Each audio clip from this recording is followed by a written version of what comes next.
প্রিয় শিক্ষার্থীবৃন্দ, উচ্চতর গণিত প্রথম পত্রের অনলাইন ক্লাসে স্বাগত জানাচ্ছি। আজ আমরা পড়ব উচ্চতর গণিত প্রথম পত্রের 10ম অধ্যায়ের যোগজীকরণ অনুশীলনী 10.7। আজ মূলত আমরা ইন্টিগ্রেশনের ব্যবহার বা অ্যাপ্লিকেশন অফ ইন্টিগ্রেশন নিয়ে আলোচনা করব। যে বইয়ের সাহায্যে আমরা এই লেকচারটি তৈরি করেছি তা হচ্ছে উচ্চতর গণিত প্রথম পত্র, মোহাম্মদ রফিকুল ইসলাম।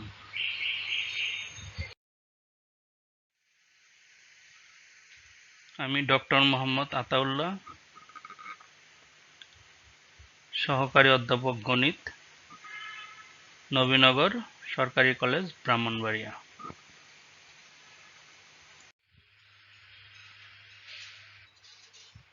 নির্দিষ্ট যোগজের প্রয়োগ বা অ্যাপ্লিকেশন অফ ডেফিনেট ইন্টিগ্রাল।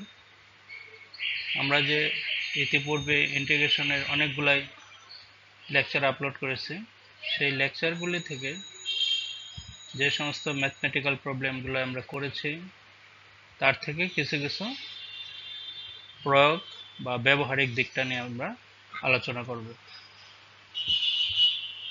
এখানে একটা চিত্র দেখা যাচ্ছে। চিত্রটা হচ্ছে integration limit a to b y dx। এই যে integration limit a to b y dx আমরা এতদিন করেছি, তা দ্বারা কি বোঝায় সেটা হলো এখানে চিত্রের মাধ্যমে দেখানো আছে। যদি আমরা ধরে নেই y ফাংশন হচ্ছে y is equal to f of x, মানে y x এর ফাংশন এবং x এর মান হচ্ছে a থেকে b এর মধ্যে।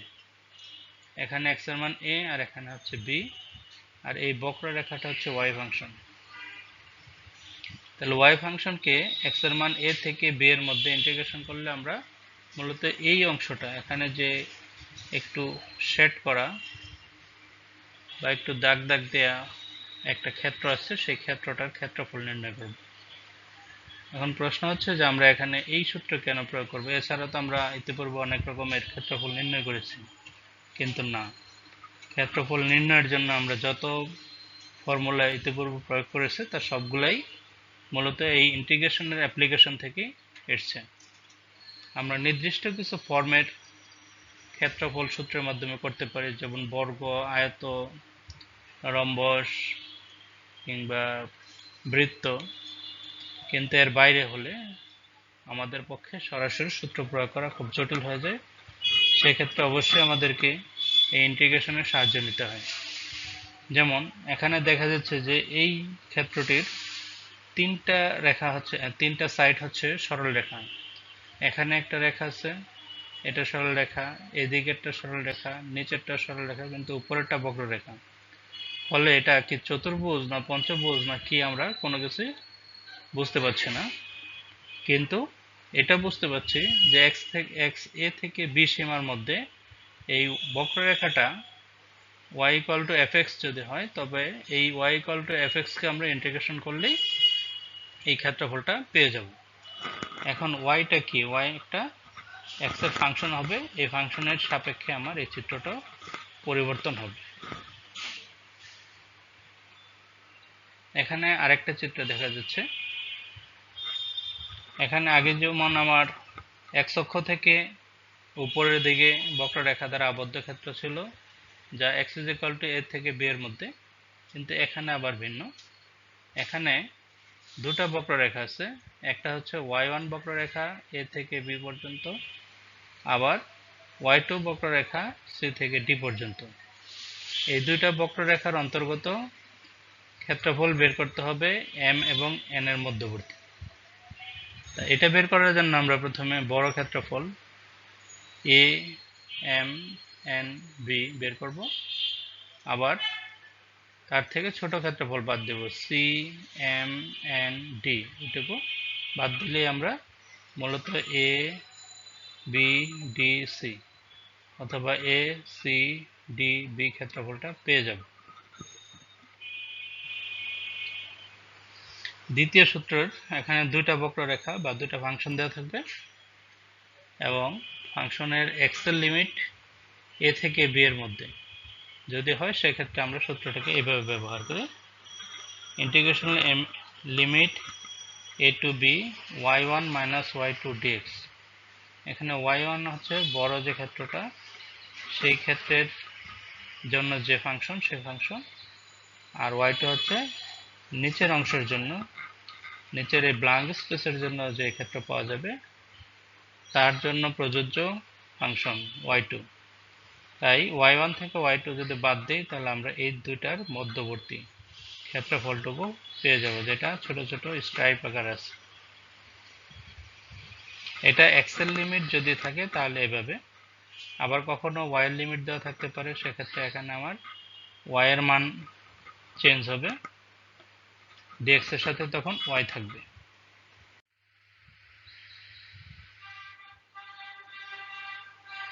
একের 2 y equal two x square, x অক্ষ এবং এক্স ইজ ইকুয়াল টু 1 থেকে 3 পর্যন্ত রেখা দ্বারা আবদ্ধ ক্ষেত্রের ক্ষেত্রফল নির্ণয় করতে হবে।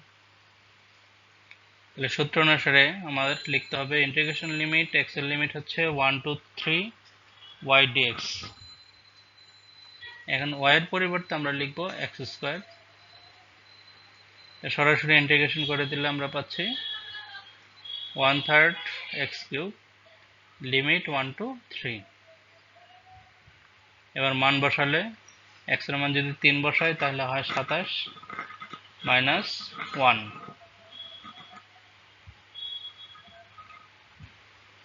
26/3 বর্গ একক।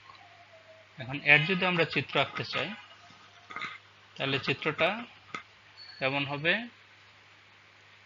এখানে আমরা এক্স ওয়াই যদি চিন্তা করি তাহলে ওয়াই স্কোয়ার একটা বক্ররেখা থাকবে এদিকে, আর x is equal to 1, x is equal to 3, এরকম একটা বক্ররেখা দিয়ে টোটাল ক্ষেত্রটা দেখা যাবে প্রথম সূত্রের মতো করে। আমরা চাইলে পাশাপাশি চিত্রটা এঁকে দিতে পারি, চিত্রটা এঁকে দিলে বরং আরো ভালো হয়।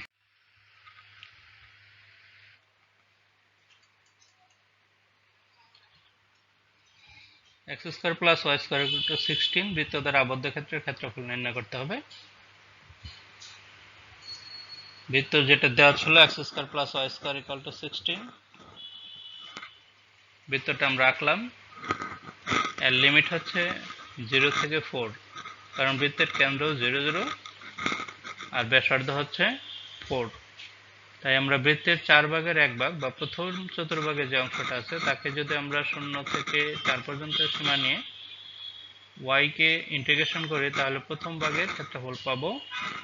এবার তাকে 4 দিয়ে গুণ করলে সম্পূর্ণ বৃত্তের ক্ষেত্রফল পেয়ে যাব, কারণ বৃত্তটার প্রথম চতুর্ভাগে যত অংশ আছে দ্বিতীয়, তৃতীয়, চতুর্থ চতুর্ভাগে সেম পরিমাণ অংশ আছে। তাই এখন আমাদের কাজ হচ্ছে এখান থেকে y এর মানটা বের করা, y এর মান বের করে তাকে আমরা ইন্টিগ্রেশন করব, করে 4 দিয়ে গুণ করব। চাইলে আমরা এখানে -4 থেকে 4 সীমার মধ্যে ইন্টিগ্রেশন করতে পারি, সেক্ষেত্রে -4 থেকে 4 ইন্টিগ্রেশন সীমার মধ্যে ইন্টিগ্রেশন করলে আমরা এই ক্ষেত্রফলটা পেয়ে যাব প্রথম উপরের অংশটা, তখন 2 দিয়ে গুণ করতে হবে। এখন আমরা 4 দিয়ে যদি গুণ করি তাহলে লিমিট নিব 0 থেকে 4, আর যদি 2 দিয়ে গুণ করি তাহলে -4 থেকে 4। তাহলে প্রথমে আমরা y এর মানটা বের করে নিই এখান থেকে, y square equal to 16 minus x square. সুতরাং y is equal to √16 minus x square. এখানে প্লাস মাইনাসটা আমরা লিখছি না, কারণ প্লাস মাইনাস লিখলে দেখা যাবে আবার একই জিনিস দুবার আসবে। তাহলে বৃত্তের ক্ষেত্রফল হচ্ছে 4 ইন্টু এ ও বি বা ও এ বি এই অংশের সমান। এখানে প্রথম চতুর্ভাগে যে ক্ষেত্রটুকু আছে তাকে 4 দিয়ে গুণ করলে আমরা বৃত্তের ক্ষেত্রফল পেয়ে যাব। তাহলে এর ক্ষেত্রফল হবে 4 ইন্টু ইন্টিগ্রেশন লিমিট 0 to 4, 0 থেকে 4 y dx। এখন y ইজ ইকুয়াল টু হচ্ছে 16 √16 মাইনাস এক্স স্কোয়ার, আমরা এখানে তাই লিখে দিলাম y equal to 16 minus x square. এখন এই ধরনের ইন্টিগ্রেশন আমরা অনেকবারই করেছি, তারপর আবার একটু বলে দিচ্ছি। যে এখানে রিপ্লেস করতে হবে কিভাবে? আমরা x এর পরিবর্তে যদি a sin থিটা বসাই, a এর মান হবে এখানে 4, মানে 4 sin থিটা বসাই, তাহলে আমাদের রিপ্লেসমেন্টটা সহজ হয়ে যাবে। ধরি x is equal to 4 sin theta, তাহলে dx is equal to 4 cos theta d theta.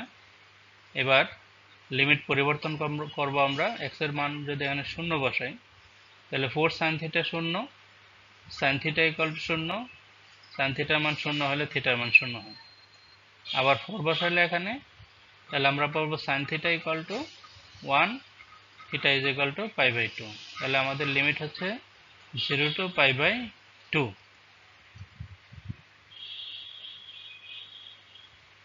Four into limit 0 to pi by 2, তারপর এখানে আছে 16, এখানে যদি আমরা x এর পরিবর্তে 4 sin থিটা বসাই, তাহলে 16 sin স্কয়ার থিটা হয়। এখান থেকে আমরা 16 কমন নিয়ে নিচ্ছি, 16 কমন নিলে হবে 1 মাইনাস এক্স স্কয়ার এ sin স্কয়ার, আর এই 16 রুটের বাইরে এসে 4 হয়ে যাবে। আর dx ইজ ইকুয়াল টু লিখবো 4 cos theta d theta, 4 cos theta d theta লিখলাম। এখন এই 4 আর এখানে 4 আছে, এগুলো আমরা আলাদা গুণ করে দেব। আর এখানে 1 মাইনাস সাইন স্কয়ার হচ্ছে কজ স্কয়ার রুট করে দিলে cos থিটা হবে। এদিকে আছে cos থিটা, তাহলে থাকবে আমাদের শুধু cos স্কয়ার থিটা। তাহলে এখানে আমরা পাচ্ছি 16 দুগুণে 32, 4 16 64, 64 থেকে 32 এখানে লিখলাম, আর একটা 2 রেখে দিলাম। এখান থেকে একটা সাইন cos থিটা আসছে, আর এখানে cos থিটা আছে, তাহলে 2 cos square theta d theta.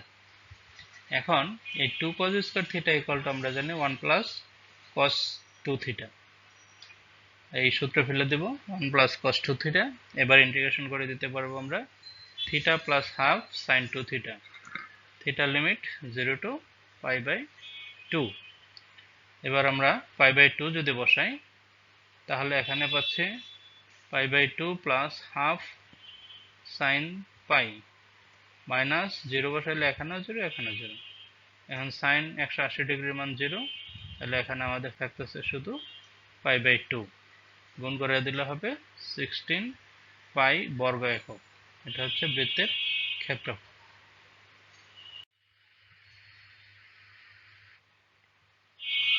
x square by 9 plus y square by 4 equal to 1 উপবৃত্ত দ্বারা আবদ্ধ বৃত্তের ক্ষেত্রফল নির্ণয় করো।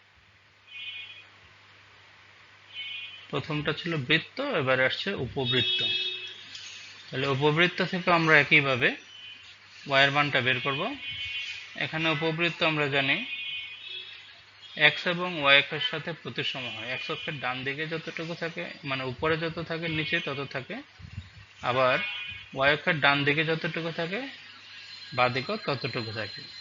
তাই আমরা এখানে যে কোনো একটা অংশকে যদি নিয়ে 4 গুণ করে দিই, সেক্ষেত্রে আমার ক্ষেত্রফল হয়ে যাবে। এখন তার জন্য আমার জানা প্রয়োজন হচ্ছে লিমিট। লিমিট কার লিমিট? এটাকে আমরা লিখতে পারবো x square by a square, মানে 3 square, y square by 2 square. তাহলে এখান থেকে আমরা পাচ্ছি x এর লিমিট 0 থেকে 3 পর্যন্ত, আর y এর লিমিট হচ্ছে 0 থেকে 2 পর্যন্ত। আমরা যেহেতু y এর সাপেক্ষে, মানে x এর সাপেক্ষে ইন্টিগ্রেশন করব y dx কে, আর যে লিমিট বসাবো x এর, x হবে 0 থেকে 3 পর্যন্ত। আগের মতো আমরা এখান থেকে y এর মানটা বের করে ফেলবো। y ইকুয়াল টু হচ্ছে 2/3 root over 9 minus x square. x এর মান যদি 0, মানে x এর মান যদি 0 হয়, y ইকুয়াল টু হচ্ছে প্লাস মাইনাস 2। তার মানে x এর মান যখন 0 এখানে, তখন y এর মান একবার হচ্ছে প্লাস 2 আর একবার হচ্ছে মাইনাস 2।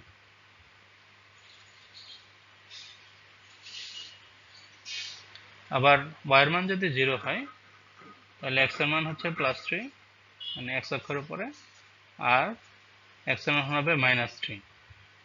তাহলে এখান থেকে আমরা বুঝতে পারছি যে x এর লিমিট মাইনাস 3 থেকে প্লাস 3, y এর লিমিট হচ্ছে মাইনাস 2 থেকে 2।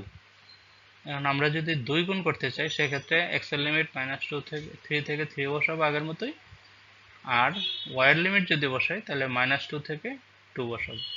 আর 4 গুণ করতে চাইলে 0 থেকে 3 বসাবো। x এর লিমিট, y এর লিমিট বসাবো 0 থেকে 2।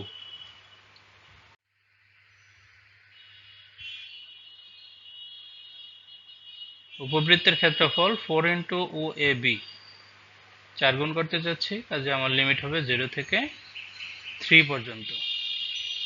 সুতরাং y is মানে ক্ষেত্রফল equal to 4 into integration limit 0 to 3 y dx,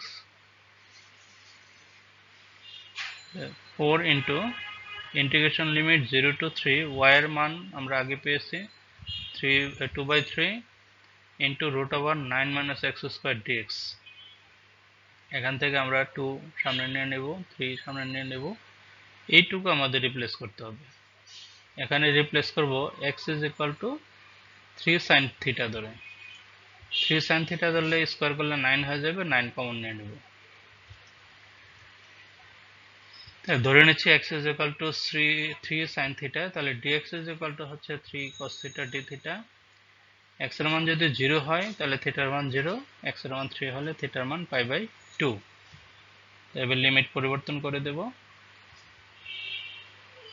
8/3 integration limit 0 to π/2, 3 into এই যে এখানে 9 কমন নিয়ে নিচ্ছি, বাইরে 3 হয়ে যাচ্ছে, 1 minus sine square theta 3 cos theta d theta. এটা হচ্ছে আমাদের dx এর মান, ঠিক আগেরটার মতোই।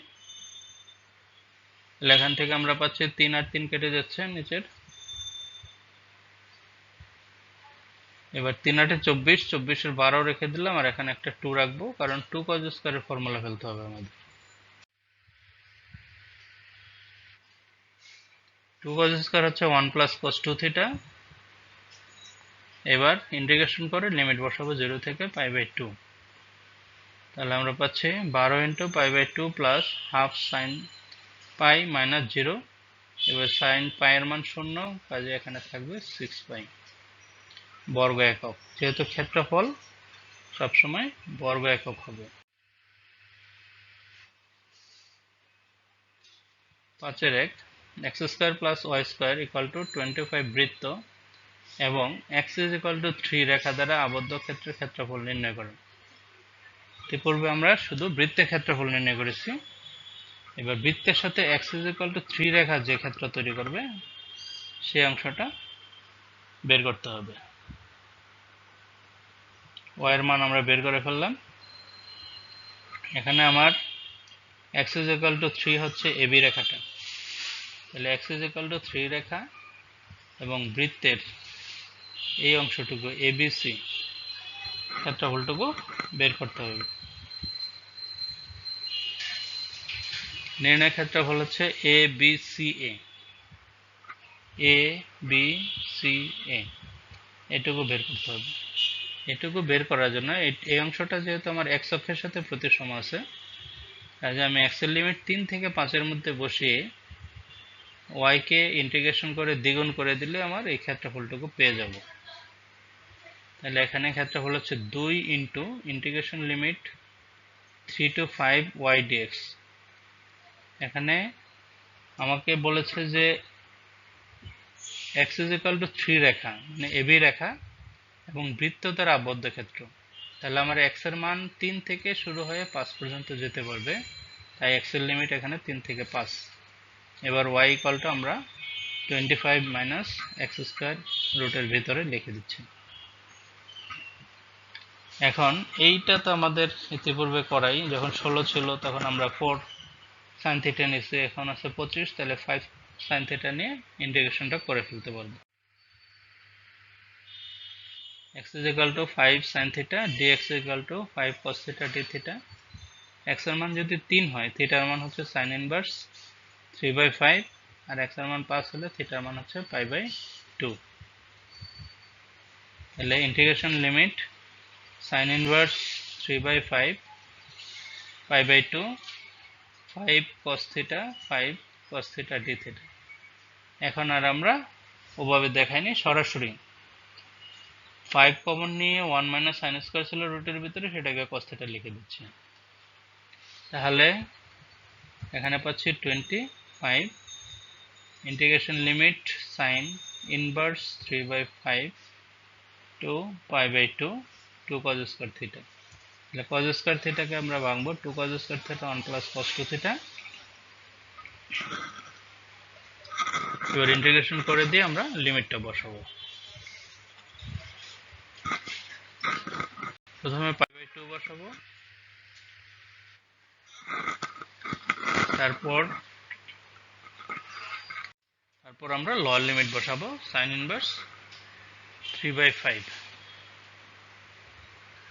পাই বাই 2 থিটার পরিবর্তে পাই বাই 2, তারপরে থিটার পরিবর্তে এখানে লোয়ার লিমিট বসাচ্ছে, তারপরে মাইনাস দিয়ে এবার থিটার পরিবর্তে আমরা যদি sin ইনভার্স পাই বাই 2 বসাই, তাহলে sin থিটার মান হচ্ছে আমাদের sin ইনভার্স 3/5।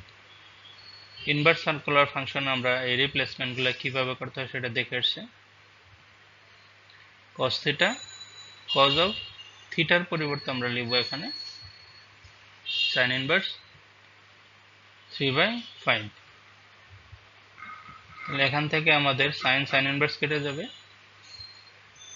থাকবে 5/3। আর এখানে আবার সাইনকে আমরা cos এ কনভার্ট করে ফেলবো, cos এ কনভার্ট করে ফেললে cos চলে যাবে, তখন একটা সংখ্যা পাওয়া যাবে যে cos এ কনভার্ট করে ফেলতেছে। cos এ কনভার্ট করার পরে আমরা পাবো কত 4/5। তাহলে এখানে থাকবে 25 pi by 2 minus 25 sin inverse 3/5 minus এখান থেকে আমাদের আসছে 12/25। এখানে আবার 25 গুণ হয়ে গেলে শুধু 12 থাকবে বর্গ 1।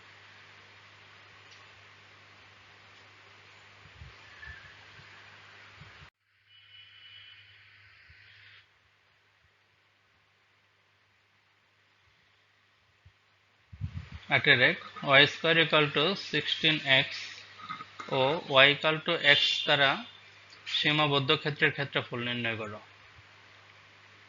এখানে দুইটা সমীকরণ আছে, এই দুইটা সমীকরণের অন্তর্ভুক্ত যে অংশ সেটা বের করতে হবে আমাদের। এই বক্ররেখাটা হচ্ছে y square equal to 16x আর এই সরল রেখা হচ্ছে y ইকুয়াল টু x। তাহলে আমাদের এই স্ট্রাইপ চিহ্নযুক্ত অংশটা বের করতে হবে। স্ট্রাইপ চিহ্নযুক্ত অংশটা বের করার জন্য আমরা প্রথমে y square equal to 16x কে আমরা ইন্টিগ্রেশন করব 0 থেকে এই দুইটার ছেদ বিন্দুটা আমরা এখানে বের করব। এই ছেদ বিন্দু বের করলে x এর যে মান পাওয়া যাবে সেটা হবে x এর আপার লিমিট। ওখান থেকে আমরা বাদ দিব y2, মানে y ইকুয়াল টু x রেখাকে যদি আমরা আবার 0 থেকে এখানে যেই x এর মান পাবো তার মধ্যে ইন্টিগ্রেশন করি, সেই মান থেকে বাদ দিয়ে দিলে আমাদের কাঙ্ক্ষিত ক্ষেত্রফল পেয়ে যাব। সমীকরণ দুটি সমাধান করে পাই। এই দুইটা সমীকরণ সমাধান করলে আমরা x এর দুটো মান পাবো, একটা হচ্ছে 0 আর একটা হচ্ছে এখানে মান পাওয়া যাবে, সেই মানটা হচ্ছে 16। তাহলে x এর মান এখানে যদি আমরা সরাসরি একটা স্ট্রেট লাইন আঁকি y কে সমান্তরাল করে, তাহলে সেটা x অক্ষের উপর 16 বিন্দুতে ছেদ করবে। তাহলে x এর লিমিট 0 থেকে 16 পর্যন্ত। এখন 1 নং সমীকরণ থেকে আমরা পাই y equal to 4 root x, এটাকে আমরা ধরে নিচ্ছি y1। আর 2 নং থেকে y ইকুয়াল টু x, এটাকে ধরে নিচ্ছি y2। তাহলে ক্ষেত্রফল হবে integration limit 0 to 16 into y1 minus y2 dx। দ্বিতীয় সূত্র যেটা ছিল আমরা সেই সূত্রটা এখানে প্রয়োগ করব। নির্ণয় ক্ষেত্রফল integration limit 0 to 16 y1 minus y2 dx। এবার y1 এবং y2 এর মান বসাবো। y1 হচ্ছে 4 রুট x মাইনাস y2 হচ্ছে x। এবার দুইটা অংশকে আমরা আলাদাভাবে ইন্টিগ্রেশন করব। আলাদাভাবে ইন্টিগ্রেশন করলে আমরা এখানে পাচ্ছি 4 ইন্টু x এর পাওয়ার হাফ, এর সাথে আরো 1 যোগ হবে, হাফের সাথে 1 যোগ করলে 3/2 বাই 3/2। সেই 3/2 এখানে সরল করার পর হচ্ছে আমাদের 8/3 মাইনাস x²/2।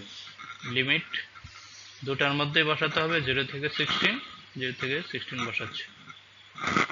এখন এখানে প্রথমে 16 বসাবো, তারপর 0 বসাবো, আবার এখানে x² এর পরিবর্তে 16, x এর পরিবর্তে এখানে 16 বসাবো, তারপরে 0 বসাবো।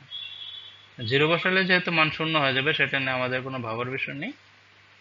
যে এখানে x এর পরিবর্তে যদি আমরা 16 বসাই, তাহলে আমরা কত পাচ্ছি?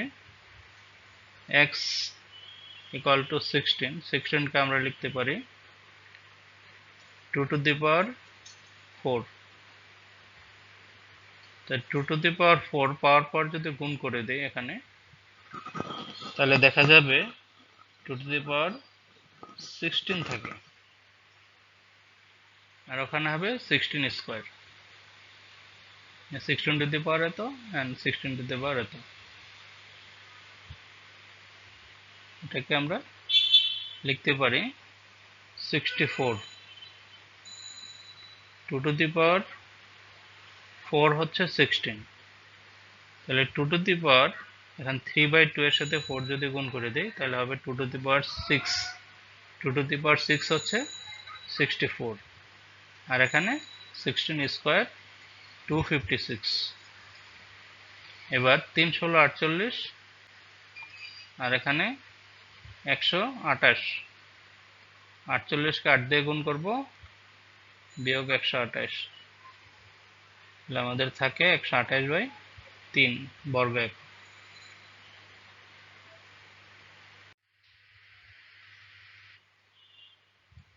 নয়ের 2, y² ইকুয়াল টু 4ax এবং x² ইকুয়াল টু 4ay উপবৃত্ত দুইটি দ্বারা আবদ্ধ সমতল ক্ষেত্রের ক্ষেত্রফল 60/3a² বর্গ একক, এটা দেখাতে হবে। এখানে দুইটা বক্ররেখা আমরা আঁকবো। এখানে দুইটা বক্ররেখা আছে, x² ইকুয়াল টু 4ay, এটা হচ্ছে আমার উপরের রেখাটি, আর y² ইকুয়াল টু 4ax। আমাদের উদ্দেশ্য হচ্ছে এই অংশটা বের করা। তাহলে এখানে আমার খুব খেয়াল করে যে জিনিসটা বের করতে হবে, সেটা হচ্ছে y1 এবং y2 কোথায় থেকে আসবে। y1টা অবশ্যই আমাকে এই দিক থেকে নিতে হবে, মানে y² ইকুয়াল টু 4ax, এই ফাংশনটাকে y1 ধরতে হবে। আবার এই ফাংশন থেকে y2 নিতে হবে, আর না হলেও দেখা যাবে ক্ষেত্রফল ভুল আসবে, মাইনাস চলে আসবে। দুটা থেকে আমরা y1 y2 বের করব। ভরে এই দুইটা মানে দুইটা সমীকরণকে সমাধান করলে আমরা এদের ছেদবিন্দু পাবো। সেই ছেদবিন্দুর মাধ্যমে x এর লিমিট বের করতে হবে, আপার লিমিট। আগে যে কাজ করেছিলাম অনেকটা সেরকমই, ওখানে ছিল একটা বক্ররেখা আর একটা সরল রেখা, এখানে দুটাই বক্ররেখা। তাই 1 এবং 2 কে সমাধান করব। 1 এবং 2 কে সমাধান করছি কিভাবে আমরা, y² ইকুয়াল টু 4ax। এবার y এর পরিবর্তে যদি আমরা লিখি 2 নম্বর থেকে y ইকুয়াল টু x²/4a, তাহলে বাঁ দিকে এর উপর স্কয়ার থাকবে, আর y হচ্ছে 4ax। এটাকে বর্গ করে দিয়ে যদি কমন যায় সেটা বাদ দেবো, বাদ দেওয়ার পরে থাকবে x⁴ is equal two 64 a³ x³। এটাকে একদিকে নিয়ে আসলে আমরা x এর একটা লিমিট পাবো 0, আর একটা লিমিট পাবো 4a। তাহলে x এর লিমিট 0 থেকে 4a।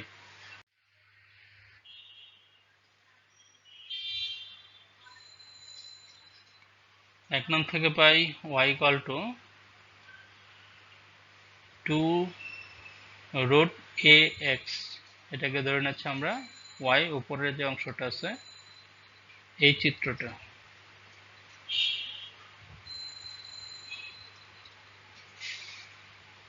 আবার 2 নং থেকে y এর 2 ইকুয়াল টু আমরা পাচ্ছি x² / 4a। তাহলে ক্ষেত্রফল হবে 0 to 4a y1 - y2 dx। y1 এর মান বসাচ্ছি 2√ax y2 এর মান হচ্ছে x² / 4a।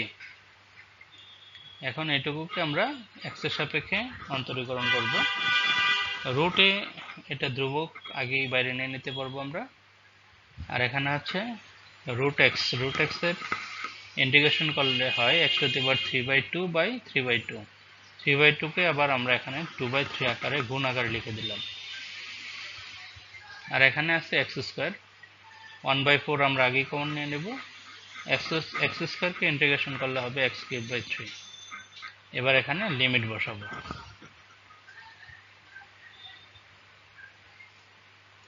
লিমিট বসালে পাওয়া যাচ্ছে 32/3 √a into a⁴/2 minus 16/3a²। তাহলে এখান থেকে আমরা পাচ্ছি 32/3a² minus 16/3a² equal to হচ্ছে 16/3a²। বিয়োগ করে দিলে এখান থেকে আমরা পাচ্ছি 16/3a² বর্গ একক। ধন্যবাদ দীর্ঘ সময় মনোযোগ দিয়ে ক্লাসটি দেখার জন্য। পরবর্তী ক্লাস পর্যন্ত সবাই এই করোনার মহামারীতে স্বাস্থ্যবিধি মেনে চলবে এবং নিজে ও অন্যকে মাস্ক পরতে উৎসাহিত করবে। এভাবেই আমরা সবাই সুস্থ থাকব, নিরাপদে থাকব। পরবর্তী ক্লাসে আবার কথা হবে সে প্রত্যাশায় আজ এখানে শেষ করব। আল্লাহ হাফেজ।